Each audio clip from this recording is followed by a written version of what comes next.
I think the first thing everyone has to acknowledge is there's uncertainty out there. And when there's uncertainty, people feel uneasy, and that's human nature. But we also, as humans, we want opportunity and we want to buy at the perfect time. We want to make money and we want to make sure that our investment decisions are optimal. It's hard to connect the dots right now. And the main reason is it's a shifting landscape. And I think buyers sit in two markets. They either own property and they're seeing the values wiped off their assets, because let's be clear, the market is already down 10 to 15%. The media just haven't brought that data to the front pages of the paper yet, and they will in a few months' time. So from that point of view, the value is already there.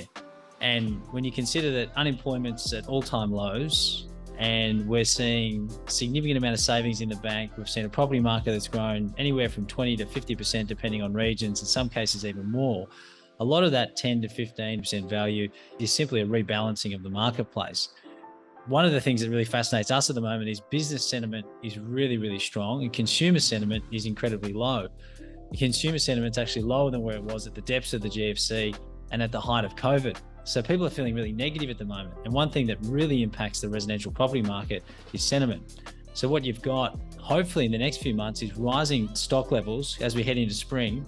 And there's a lot of vendors committed to selling are going to sell.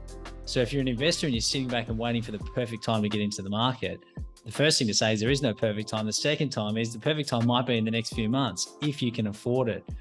But I would also encourage buyers to make sure they do what they feel is right, because the last thing you should do is take direction of any one individual. You should have a team around you that give you direction based on your circumstances. And that's really what's important in this climate. It's to pick the right team, have an A-grade team on your side that really care for your best interests and make the decisions that are financially viable for you.